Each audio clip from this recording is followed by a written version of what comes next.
Hi everyone, welcome back. Today we're going to be doing some watercoloring. Yay! I picked this up from Michael's on sale for $2. It was $1.99, I believe, on clearance. And these are, I think it was in the kids section. I'm going to be using this beautiful little froggy stamp from Stampendous, and it's called Pen Pattern Green. This is not watercolor paper. It is just some regular Recollections cream 65-pound paper. So hopefully I don't screw this up too bad. And I stamped it out twice because I was like, ooh, that stamped out really, really pretty. So, I felt like I did a good job.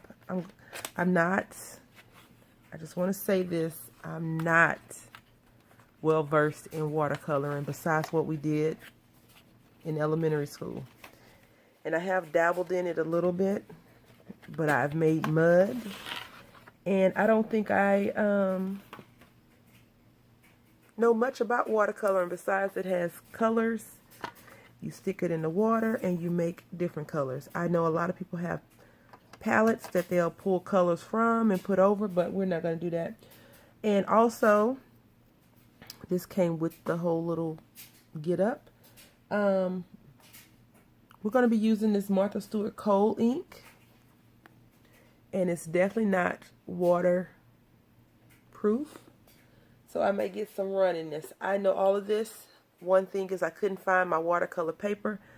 I moved it. I've been moving a lot of stuff, as I've been telling you all, and for me, when I move stuff and I don't have a good grasp of where I put things, I misplace them continuously. I'm just going to wet my brush in just plain old tap water.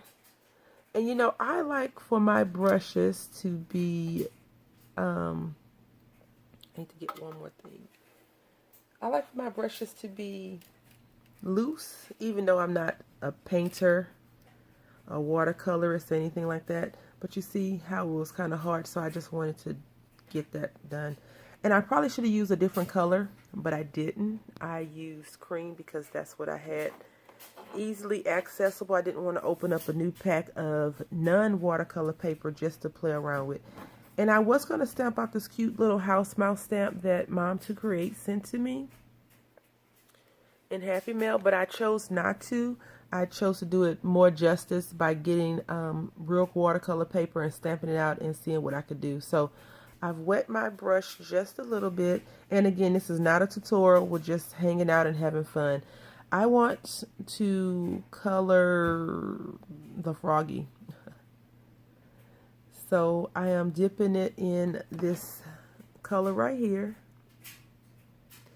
And let's see if they have colors on the back. They don't have the colors on the back. And they don't have the colors on here. And it tells you what it works best with their product, watercolor paper. And they have watercolor paper at the Dollar Tree if you're interested in getting some inexpensively. I do have some of that paper, or I had some. I just used the entire paper pad in one go. It was, I want to say 12 sheets or 24 sheets. So I think we're off to a good start. I stayed in the lines. I didn't smear too much. But this ink on the left side may still be a little bit wet because I'm impatient. And I just wanted to go, as my little one says. And I want to make sure that I'm in frame for everyone to see how fabulous this is going to turn out, hopefully. And I'm going to try to keep this video under 15 minutes. So even if I'm not finished, we'll just stop it. And I'm just dabbing back in there since this brush is still already wet. And I, for whatever odd reason, I prefer to do, it depends on projects. Like projects that I think I can accomplish, I like to tackle the little bits of details first and then go in and color the big portion. So like you see how I've outlined his little legs, and I'm going to go over here and do the same thing on this leg. And then I'll be doing his chest area. And then I go in with the deeper green or the darker green and do it. Or I may color him blue because frogs are all different colors. So, but he's a cute frog and not a poisonous frog, because blue frogs are poisonous. Their skin leaks out. If you touch them, they can excrete poison right off of that and kill you instantly. Or you'll be almost dead, where you need to go to the doctor and get the antivenom. I do know a little bit about frogs since I like them so much. And if you notice, I'm not sure if you notice, whenever you link my channel to someone, it says Rana Blue, which means Rana is a frog in Italian. And blue is just a spin on the word blue, which means blue frog.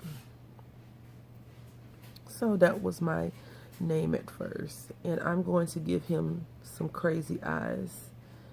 I'm going to give him yellow eyes.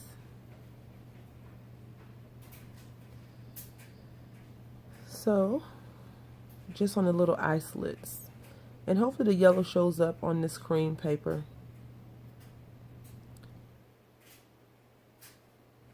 So far, so good. And let's see if I can't not jack this up and go with this blue. I'm going to go with a light blue. The light blue over here versus the darker blue, which is this one. Because this almost looks purple, right? So these are probably the basic colors. Even though it's 12 in here, white is not a basic color, you know, that you get in your color packet. Roy G. Biv, you know, red, orange, blue, green. I hope you all know what I'm talking about when I say Roy G. Biv. If not, just look it up. I think they actually changed it and added some colors to the spectrum, because as you all know, I'm older than some people that watch the channel. When I grew up, we only had 64 colors, and that was over time. That wasn't, hey, here's 64 colors to begin with. I started out with an 8-pack of crayons, then a 16-pack of crayons, then a 24-pack of crayons, and then a 64-pack of crayons. And then I think now they have 128 colors, which is basically all the basic colors together, you know, hodgepodge, mismatch to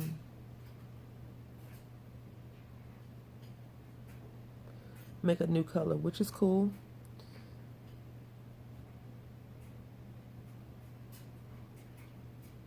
But I guess if you know your colors, you could take whatever color you want and mix it to make the color you need.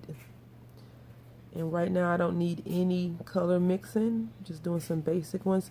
And my brush is too wet. I'm not sure if you can tell on here, but my brush is definitely too wet. That's why my strokes they look a little bit more off than normal.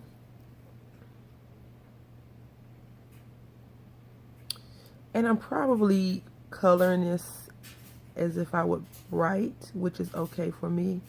I'm okay with it. It's just a practice piece. But if you're looking for perfection the first time you do something, unless you are a savant, it probably won't come out exactly how you want it to if it's the first time you've ever picked up something and did it. You're going to need to practice to make it a lot better than the original. And I probably won't watercolor as much as some people. Some people watercolor on a daily basis.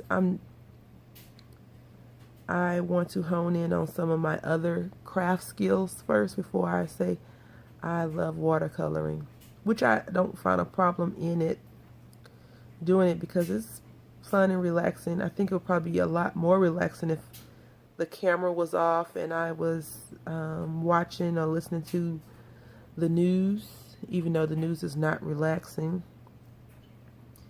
But if I was able to truly, you know, relax while I was doing it, which is fine.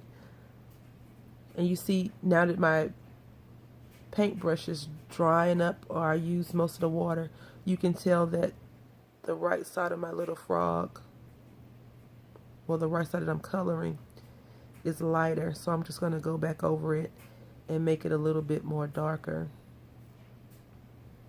I'm glad I pulled out this blue and used the blue versus making him green, because the lily pad is going to be green.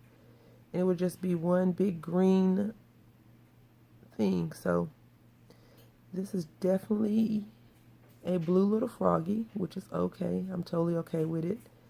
And I think if you, for people that are into coloring with watercolor, because a lot of people have such beautiful artwork, I'm quite sure you can use a different watercolor brush versus the one that comes free with your watercolor palette. But I've seen people take cheap supplies, and I don't think Faber-Castell is cheap, but I just got a good deal on it because I guess they're clearancing it out and probably put a different kind up.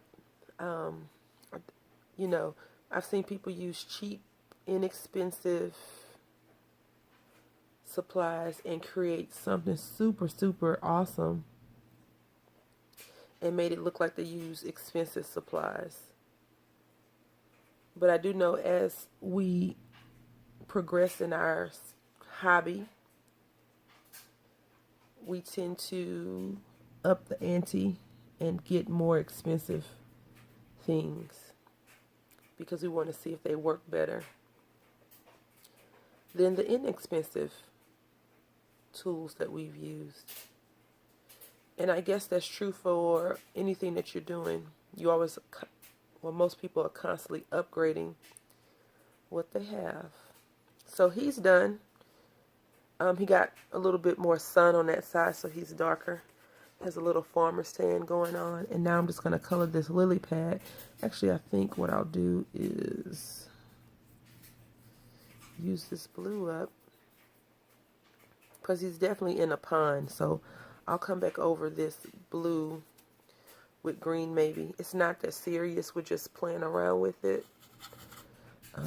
So if you're into watercoloring, please leave me some tips down in the comment section below. Let me know what I could have done better, although this is a practice piece and I wasn't going for perfection, but fun.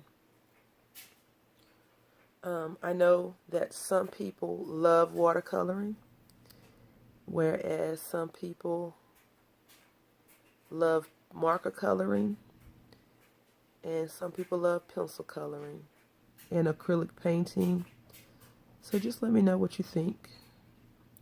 I have been looking at those Copic markers that people are using, and I'm like, that seems to be the way to go. Am I going to buy some Copic markers today or tomorrow, or next week or next month? No, because I'm not that big into coloring like that. And I think Copic markers are a big investment. Anything that's sold individually, single, you can buy one marker, just one marker, versus a whole pack of markers that's cost less than that one marker, you know it's an investment, because you're going to end up buying more than that one marker.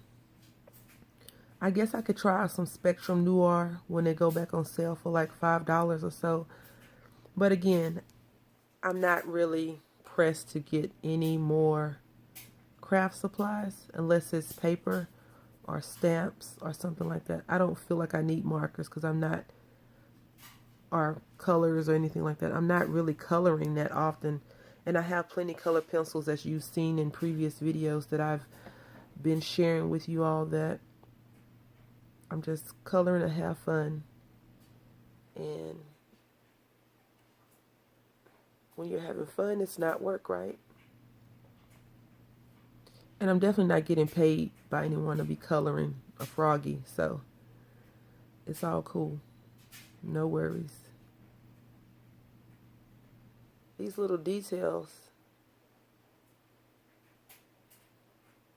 make me nervous.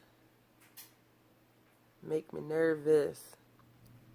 And I think, well, I'm sure I know the answer to this, but I think that people tell you if you're going to color something, craft anything, you need to keep your strokes a certain way. So if you're going to go up and down or over or in circle motions, that your entire stroke pattern should be the same. And as you can see, I'm all willy-nilly with my stroke pattern. So I'll work on that as I get more into it, I suppose.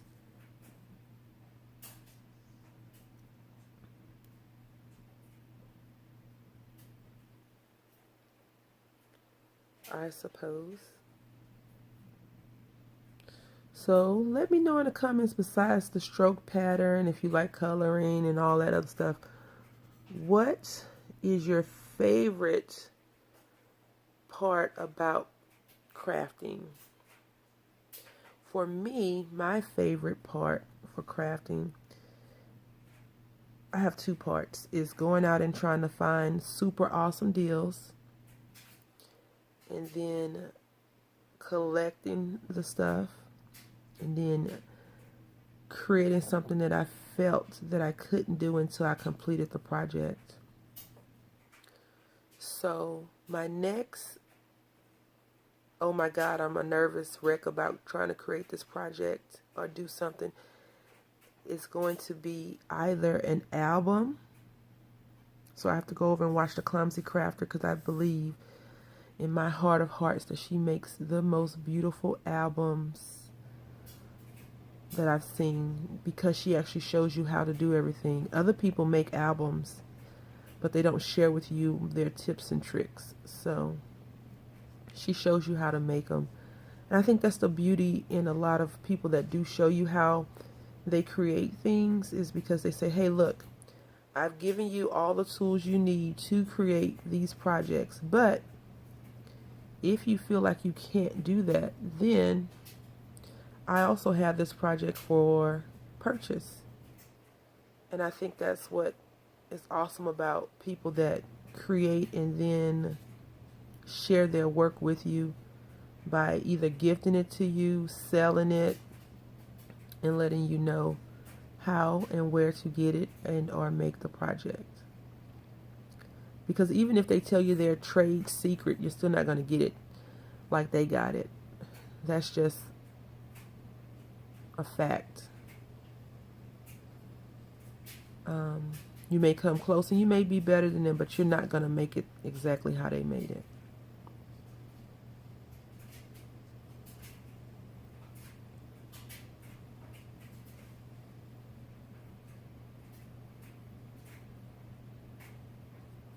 All right, so we are at 20 minutes, and I can't believe it took me that long to color that little frog. But we're done. I'm going to stick a fork in it. And I have tinted my pencil, which is fine. It's clean. I just washed it off. And I have some watercolor mark pencils. Not pencils. I do have watercolor pencils, but I also have watercolor or brushes, paint brushes, that I guess if I was really needing to get that done, I could. So anyway, here's the complete project, the finished project. There's not too much warping going on in it with it, but I think overall it looks very new. It looks like a novice definitely did that. And here is his cousin. They're sitting there chilling. They're getting ready to stick their tongue out and grab a fly. So thank you all for watching. I hope you enjoyed me chatting and watercoloring. We'll definitely do some more of these at a later time. Happy crafting.